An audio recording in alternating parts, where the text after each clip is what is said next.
Assalamualaikum warahmatullahi wabarakatuh. Halo teman-teman, apa kabar kalian semua? Semoga kabar kita selalu baik ya. Di tengah wabah pandemi COVID-19 ini, kita harus menjaga kesehatan dan juga melakukan protokol kesehatan agar dapat terhindar dari wabah COVID-19 ini. Oh iya, sebelum melanjutkan ke presentasi, izinkan saya terlebih dahulu untuk memperkenalkan diri. Perkenalkan, nama saya Nadia Rahmi Dewi. Saya dari Administrasi Pembangunan Negara, konsentrasi analisis kebijakan. NPM saya 2120110003. Di sini saya akan menjelaskan tentang KKS. KKS, apakah ada teman-teman yang tahu apa itu KKS? KKS merupakan singkatan dari Kartu Keluarga Sejahtera. Harga bahan bakar dunia yang cenderung mengalami kenaikan setiap tahunnya akan memiliki dampak yang luas terhadap besaran anggaran pemerintah dalam mengalokasikan subsidi bahan bakar minyak atau yang biasa disebut BBM. Pada kenyataannya, subsidi BBM tak banyak dirasakan oleh rakyat kecil, tapi lebih banyak dinikmati oleh masyarakat kelas menengah ke atas dan dianggap kurang tepat sasaran. Di sisi lain, langkah pemerintah dalam mengantisipasi pembatasan distribusi BBM melalui kenaikan harga dasar BBM memberikan dampak luas kepada masyarakat. Di antaranya adalah meningkatnya harga bahan kebutuhan pokok dan menurunkan daya beli masyarakat. Masyarakat golongan ekonomi ke bawah mengalami kesulitan dalam beradaptasi dengan perkembangan harga pasar, sehingga menimbulkan dampak sosial, yaitu semakin menurunnya taraf kesejahteraan. Untuk itu diperlukan perlindungan sosial untuk masyarakat yang kurang mampu, yaitu upaya menyerahkan untuk menangani kerentanan sosial atau guncangan sosial dalam bentuk kompensasi yang sifatnya khusus atau sifatnya jaring pengaman sosial. Salah satunya dengan adanya program KKS ini, Kartu Keluarga Sejahtera. Kartu Keluarga Sejahtera adalah kartu yang diterbitkan oleh pemerintah sebagai penanda keluarga yang kurang mampu atau sebagai pengganti kartu sosial atau KPS yang diatur dalam Instruksi Presiden Republik Indonesia Nomor 7 Tahun 2014 tentang pelaksanaan program simpanan sejahtera, program Indonesia Pintar, dan program Indonesia Sehat untuk membangun keluarga yang produktif. Program simpanan keluarga sejahtera ini bagi pemegang kartu keluarga sejahtera merupakan program pemberian bantuan non-tunai dalam bentuk simpanan yang diberikan oleh 15,5 juta warga yang kurang mampu di seluruh Indonesia. Setiap keluarga mendapat dana sebesar 200.000 per keluarga per bulan, dan kartu ini akan diisi setiap 2 bulan sekali. Kartu Keluarga Sejahtera atau KKS kartu penanda bagi penyandang masalah kesejahteraan sosial atau PMKS kurang mampu, diantaranya penyandang disabilitas, lanjut usia yang memperoleh layanan dan berada di panti atau lembaga kesejahteraan sosial atau LKS, gelandangan dan pengemis yang tinggal di kolong jembatan, serta tidak memiliki tempat tinggal yang tetap atau yang tidak layak huni, dan korban penyalahgunaan nafsa dan bekas warga binaan lembaga pemasyarakatan.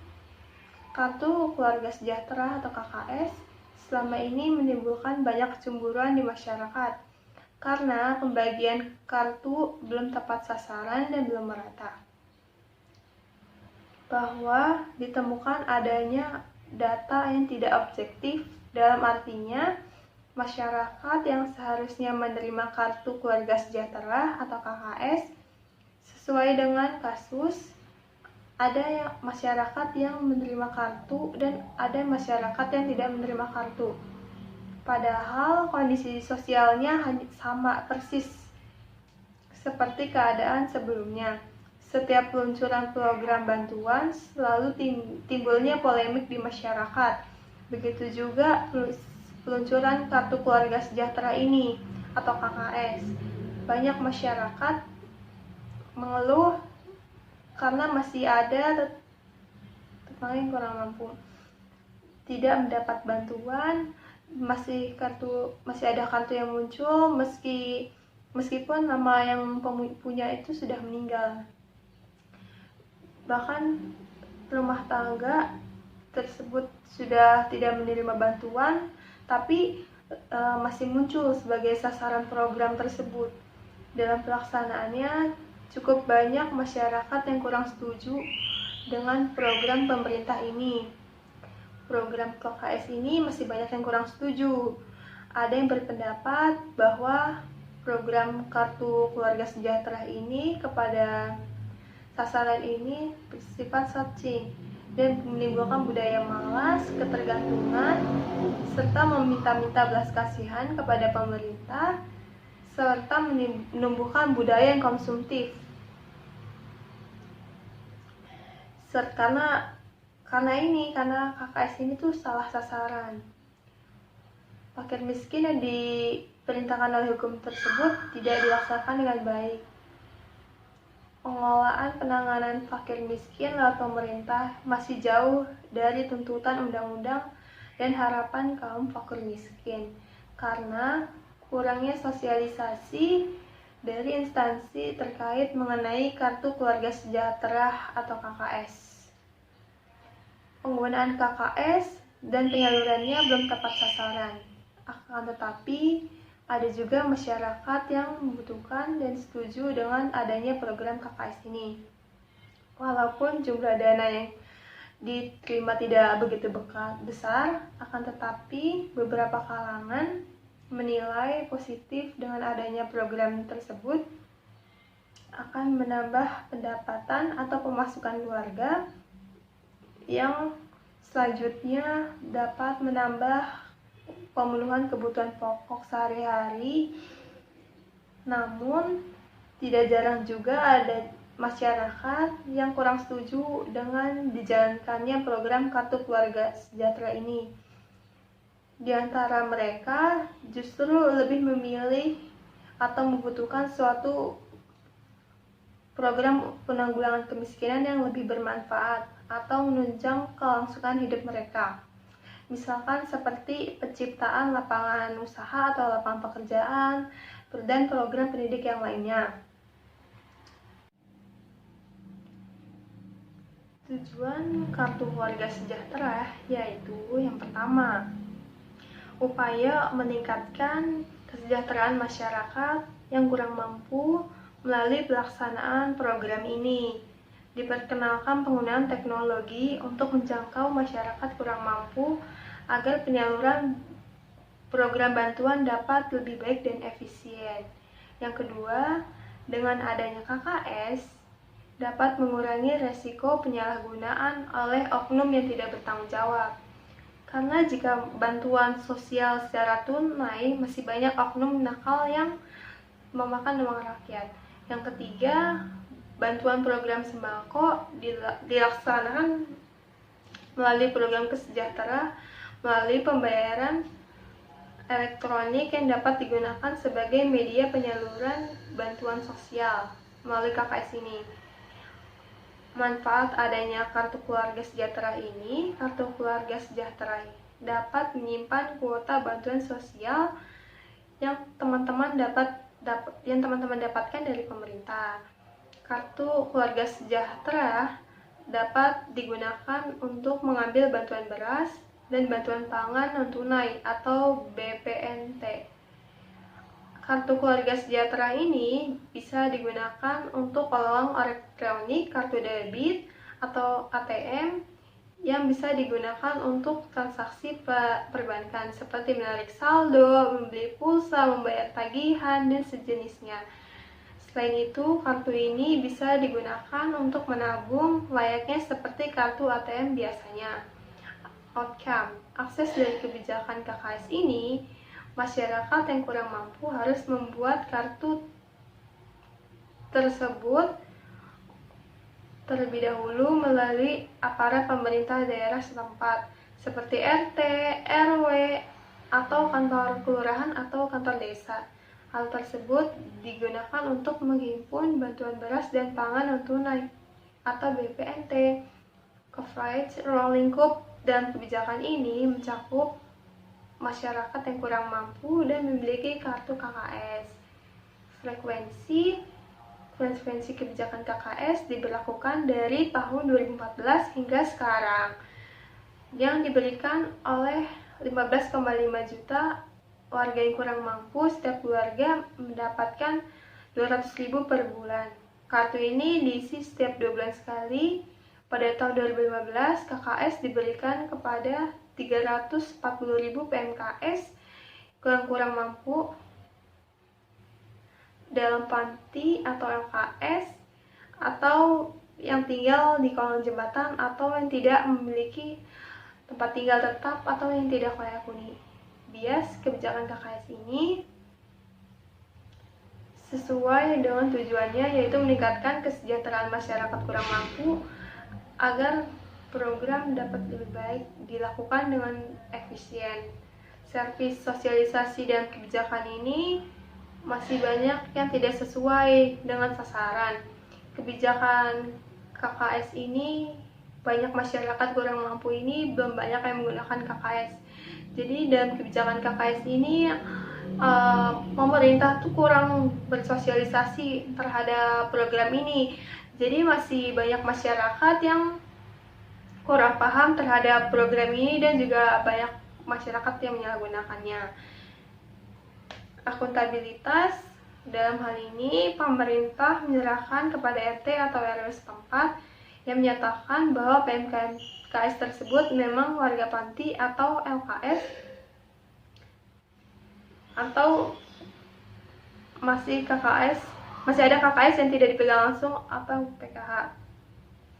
Pada koordinator PKH untuk memastikan KKS yang dipegang sendiri untuk mengurangi resiko penyalahgunaan. Kesesuaian kebijakan KKS ini sesuai dengan BNPT tentang Kartu Keluarga Sejahtera Sosial untuk mengurangi resiko penyalahgunaan oknum yang tidak bertanggung jawab. Makanya dibuat program bantuan non-tunai, dikarenakan kalau bantuan tunai masih banyak oknum nakal terhadap bantuan masyarakat. Rentang waktunya, para pemegang KKS akan mendapatkan dana setiap bulan senilai 200.000. Dana tersebut dapat dicairkan oleh ATM, kantor cabang ATM, kantor cabang IPARA, warung, dan dana ini cair selama 2 bulan sekali. Ataupun jangka pendek untuk membantu rumah tangga miskin dan rentan terhadap untuk membantu rumah tangga yang kurang mampu dan rentan terhadap dampak kenaikan harga BBM agar mereka hidup dalam terbantu menghadapi kenaikan harga bahan bakar minyak ini. Jangka menengahnya untuk mengurangi masalah kemiskinan dan meningkatkan kesejahteraan masyarakat. Jangka panjangnya masih banyak keluarga yang kurang mampu belum merasakan kebijakan ini. Karena kebijakan ini dianggap kurang tepat sasaran, karena banyak keluarga menengah ke atas yang merasakan kebijakan ini. Kriteria penerima KKS. Yang pertama, usia minimal 22 tahun ke atas. Yang kedua, penyandang disabilitas yang tertinggal di panti atau LKS. Yang ketiga, lanjut usia yang tinggal di panti atau LKS. Yang keempat, para gelandangan atau pengemis yang tinggal di panti atau bawah kolong jembatan atau yang tidak memiliki tempat tinggal tetap atau yang tidak layak huni. Yang kelima, korban penyalahgunaan nafsa yang tinggal di panti atau LKS. Yang keenam, bekas warga binaan lembaga pemasyarakatan. Bagaimana cara mendapatkan KKS? Jika teman-teman belum memiliki KKS, bagaimana cara mendapatkan kartu ini? Yang pertama, teman-teman harus mendaftarkan diri terlebih dahulu sebagai keluarga penerima manfaat atau KPM ke RT atau ke RW dekat atau tempat teman-teman tinggal. Yang kedua, tanyakan apa saja yang dibutuhkan untuk mendaftar sebagai KPM ke ketua RT atau ke RW tempat untuk memenuhi persyaratan. Yang ketiga, setelah teman-teman mendaftar, teman-teman akan mendapatkan surat pemberitahuan yang berisi teknis pendaftaran di tempat yang telah ditentukan. Yang keempat, data yang sudah teman-teman isi akan diproses secara paralel dan sinergis oleh Himbara, kantor kelurahan, dan kantor wali kota atau kabupaten. Setelah itu, teman-teman menunggu verifikasi selesai. Jika verifikasi sudah selesai, teman-teman akan dibukukan buku rekening bank yang tergabung dalam Himbara dan akan mendapatkan KKS. Target grup KKS adalah gelandangan, pengemis, penyandang disabilitas, yang tinggal di panti atau LKS, lanjut usia yang tinggal di panti atau LKS. Yang kelima, korban penyalahgunaan nafsa yang tinggal di panti atau LKS. Yang keenam, bekas warga binaan lembaga pemasukan. Rekomendasi kebijakan ini, yang pertama, diharapkan dalam proses pendataan, penerimaan dana kartu keluarga sejahtera yang dilakukan oleh Badan Pusat Statistik atau BPS, hendaknya melibatkan dan mengikutsertakan pemerintahan setempat seperti pihak kelurahan dan ketua RT, sehingga terkesan transparan mengenai apa aja sih kriteria masyarakat yang kurang mampu yang menjadi acuan masyarakat yang berhak mendapat kartu KKS ini, sehingga tidak akan terjadinya tumpang tindih dalam proses pendataan penerimaan dana kartu keluarga sejahtera antara BPS dan pemerintah desa, agar proses pendataan tersebut bisa tepat sasaran pada warga yang membutuhkan. Yang kedua, diharapkan adanya pemutakhiran data penerima kartu keluarga sejahtera yang terbaru oleh pemerintah, sehingga penerima dana KKS lebih tepat sasaran kepada masyarakat yang kurang mampu. Sekian informasi yang dapat saya berikan, kurang lebihnya mohon maaf. Wassalamualaikum warahmatullahi wabarakatuh.